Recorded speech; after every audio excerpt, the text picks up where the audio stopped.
মধ্যপ্রাচ্যের ৮৫টি মার্কিন সামরিক লক্ষ্যবস্তুতে একযোগে ক্ষেপণাস্ত্র ও ড্রোন হামলা ইরানের, যুদ্ধবিরতি চুক্তি বাতিলের ঘোষণা ডোনাল্ড ট্রাম্পের। এবার শোকে স্তব্ধ প্রতিবেশী দেশ ইরাক, ঐতিহাসিক কারবালায় নেওয়া হলো খামেনির মরদেহ, লাখো ইরাকির উপস্থিতিতে অনুষ্ঠিত হলো জানাজা।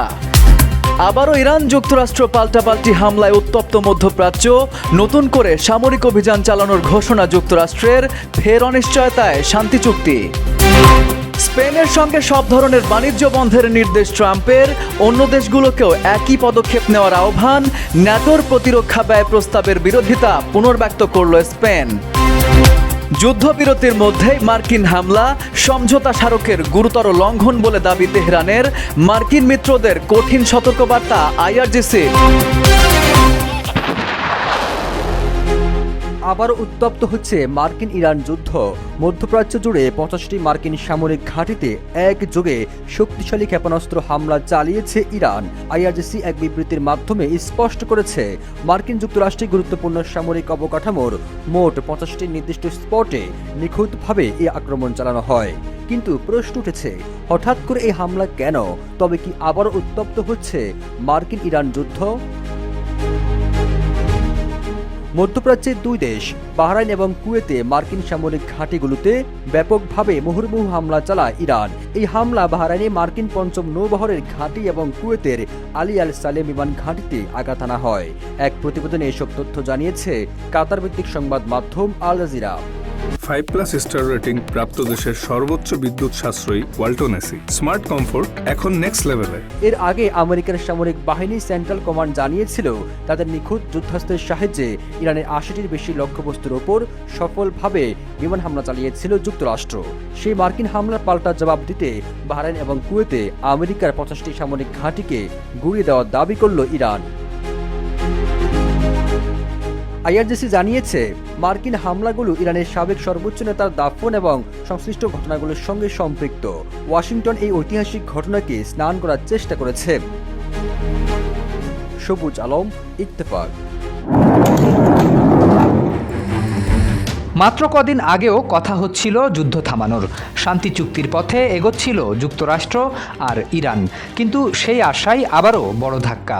যুদ্ধবিরতির মধ্যেই ইরানে নতুন করে হামলা চালিয়েছে যুক্তরাষ্ট্র। আর এরপরই তেহরানের অভিযোগ, ওয়াশিংটন নিজেরাই ভেঙে দিয়েছে সমঝোতা। হরমুজ প্রণালীতে ৩টি বাণিজ্যিক জাহাজে হামলার জন্য ইরানকেই দায়ী করছেন যুক্তরাষ্ট্রের সেন্ট্রাল কমান্ড বা সেন্টকম। তাদের দাবি, আন্তর্জাতিক জলপথে নিরীহ বেসামরিক নাবিকদের বহনকারী জাহাজকে লক্ষ্যবস্তু করা হয়েছে। তাই ইরানকে কঠোর মূল্য দিতেই নতুন করে সামরিক অভিযান চালানো হয়েছে। তবে হামলার লক্ষ্যবস্তু কোথায় ছিল সে বিষয়ে বিস্তারিত জানায়নি সেন্টকম। অন্যদিকে ইরানি সংবাদ মাধ্যমের খবরে বলা হয়েছে, দেশটির দক্ষিণাঞ্চলের সিরিক, কেশম এবং আশেপাশের এলাকায় একাধিক বিস্ফোরণের শব্দ শোনা গেছে।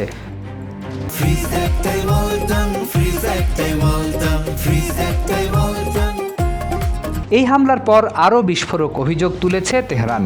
ইরানের দাবি, কয়েক সপ্তাহ আগেই দুই দেশ যুদ্ধ বন্ধের লক্ষ্যে একটি সমঝোতা স্মারকে সই করেছিল। সেই চুক্তির অন্যতম শর্ত ছিল ইরানের তেল বিক্রির ওপর দেওয়া অস্থায়ী ছাড় বহাল রাখা। কিন্তু যুক্তরাষ্ট্র সেই ছাড় বাতিল করে শুধু অর্থনৈতিক চাপই বাড়ায়নি, বরং সমঝোতার ১০ নম্বর শর্তও লঙ্ঘন করেছে। ইরানের পররাষ্ট্র মন্ত্রণালয়ের ভাষায়, এতে আবারও প্রমাণ হলো মার্কিন প্রশাসনকে বিশ্বাস করা যায় না। অন্যদিকে যুক্তরাষ্ট্রের অবস্থান সম্পূর্ণ ভিন্ন। ওয়াশিংটনের দাবি, হরমুজ প্রণালীতে জাহাজে হামলা চালিয়ে যুদ্ধবিরতি ভেঙেছে ইরানি। তাই সামরিক হামলার পাশাপাশি ইরানের তেল বিক্রির অনুমতিও বাতিল করা হয়েছে, যাতে ভবিষ্যতে এমন হামলা ঠেকানো যায়। মার্কিন বাহিনীর তথ্য অনুযায়ী ৮০টির বেশি লক্ষ্যবস্তুতে হামলা চালানো হয়েছে, যার মধ্যে ছিল বিমান প্রতিরক্ষা ব্যবস্থা, উপকূলীয় রাডার, ক্ষেপণাস্ত্র সক্ষমতা এবং বিপ্লবী গার্ডের নৌযান। সব মিলিয়ে আবারও অনিশ্চয়তার মুখে মধ্যপ্রাচ্য। বিশ্বের প্রায় ১/৫ তেল এবং গ্যাস পরিবহন হয় হরমুজ প্রণালী দিয়ে। ফলে এই সংকট দীর্ঘ হলে শুধু ইরান বা যুক্তরাষ্ট্র নয়, এর প্রভাব পড়তে পারে পুরো বিশ্ব অর্থনীতি এবং জ্বালানি বাজারে। শরীফ উদ্দিন, ইত্তেফাক নিউজ। ন্যাটোতে স্পেনকে খুবই খারাপ অংশীদার আখ্যা দিয়ে দেশটির সঙ্গে সব ধরনের বাণিজ্য বন্ধ করার ঘোষণা দিয়েছেন মার্কিন প্রেসিডেন্ট ডোনাল্ড ট্রাম্প। একই সঙ্গে তিনি অন্য দেশগুলোকেও এই ধরনের পদক্ষেপ নেওয়ার আহ্বান জানিয়েছেন। বুধবার তুরস্কের রাজধানী আঙ্কারায় ন্যাটোর সম্মেলনের ফাঁকে সাংবাদিকদের সঙ্গে আলাপকালে ট্রাম্প বলেন, আমরা আর স্পেনের সঙ্গে কোনো ধরনের বাণিজ্য করতে চাই না। স্পেন ন্যাটোর একটি খুবই খারাপ অংশীদার। আমি স্পেনের সঙ্গে আর কোনো সম্পর্ক রাখতে চাই না। স্পেনের সঙ্গে সব ধরনের বাণিজ্য বন্ধ করে দিন। এ সময় তিনি যুক্তরাষ্ট্রের অর্থমন্ত্রী স্কট বেসেন্টকে স্পেনের সঙ্গে বাণিজ্য অবিলম্বে বন্ধ করার নির্দেশ দেন। ট্রাম্প বলেন, স্পেনের সঙ্গে সব ধরনের বাণিজ্য এমনকি সফরও বন্ধ করুন। আমি তাদের সঙ্গে আর কোনো ধরনের বাণিজ্য করতে চাই না। এখনই ব্যবস্থা নিন। ট্রাম্প আরও বলেন, ইরানের সঙ্গে যুদ্ধ চলাকালে পর্যাপ্ত সমর্থন না পাওয়ায় তিনি ন্যাটোর মিত্র রাষ্ট্রগুলোর উপর এখনও অসন্তুষ্ট। অন্যদিকে স্পেন ন্যাটোর সদস্য দেশগুলোর প্রতিরক্ষা ব্যয় জিডিপির 5% উন্নতি করার প্রস্তাবে বিরোধিতা পুনর্ব্যক্ত করেছেন। তাদের যুক্তি, প্রতিরক্ষা ব্যয় জিডিপির 5% উন্নতি করলে দেশের কল্যাণমূলক রাষ্ট্র ব্যবস্থা ও টেকসই সরকারি অর্থনীতি বজায় রাখা কঠিন হয়ে পড়বে। রাকিব হাসান, ইত্তেফাক নিউজ। ইরানের সাবেক সর্বোচ্চ ধর্মীয় নেতা আয়াতুল্লাহ আলী খামেনির মরদেহ ইরাকে পৌঁছেছে। নাজাফ আন্তর্জাতিক বিমানবন্দরে ইরানের প্রেসিডেন্ট মাসুদ পেজেশকিয়ান এবং ইরাকের প্রধানমন্ত্রী আলী আল জাইদি তার কফিন গ্রহণ করেন। মঙ্গলবার ইরানের রাষ্ট্রীয় সংবাদ মাধ্যম প্রেস টিভির এক প্রতিবেদনে এই তথ্য জানানো হয়েছে। প্রতিবেদনে বলা হয়েছে, খামেনি ও তার পরিবারের সদস্যদের কফিন বহনকারী বিমানটি মঙ্গলবার রাতে নাজাফে অবতরণ করে। বিমানবন্দরে মহান নেতার সম্মানে একটি সরকারি সংবর্ধনার আয়োজন করা হয়। প্রেস টিভি আরও জানিয়েছে, বুধবার নাজাফ এবং পবিত্র নগরী কারবালায় আয়োজিত জানাজায় মরদেহগুলো নিয়ে যাওয়া হবে। এতে লাখো ইরাকি অংশ নেবেন বলে আশা করা হচ্ছে, কারণ আয়াতুল্লাহ খামেনি ইরাকেও একজন ধর্মীয় নেতা হিসেবে বিবেচিত ছিলেন এবং দেশটির লাখো শিয়া মুসলমানের কাছে অনুকরণীয় ছিলেন।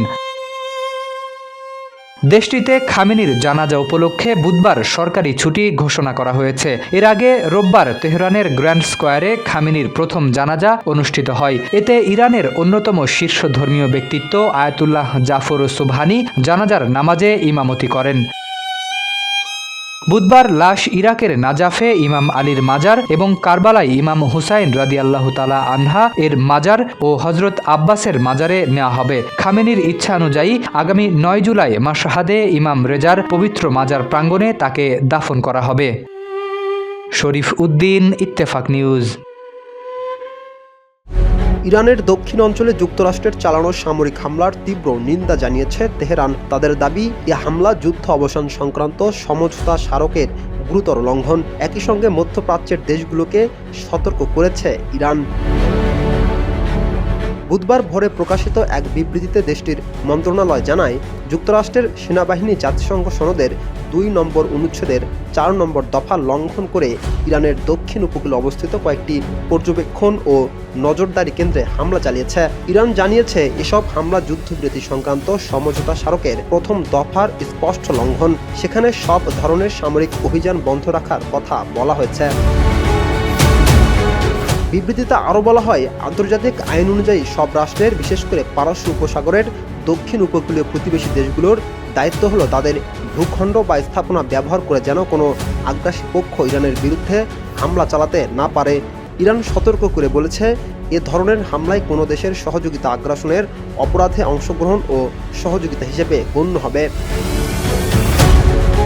একই সঙ্গে জাতিসংঘের নিরাপত্তা পরিষদ ও মহাসচিবকে তাদের দায়িত্ব পালনের আহ্বান জানিয়েছে তেহরান। বিবৃতিতে আরও বলা হয়, জাতিসংঘ সনদের 51 নম্বর অনুচ্ছেদ অনুযায়ী আত্মরক্ষার অধিকার প্রয়োগ করে ইরানের সশস্ত্র বাহিনী দেশের আঞ্চলিক অখণ্ডতা, জাতীয় সার্বভৌমত্ব ও নিরাপত্তা রক্ষায় প্রয়োজনীয় পদক্ষেপ নিতে দ্বিধা করবে না এবং হামলার উৎস ও দায়ী পক্ষকে লক্ষ্যবস্তু করবে। রাকিব হাসান, ইত্তেফাক নিউজ।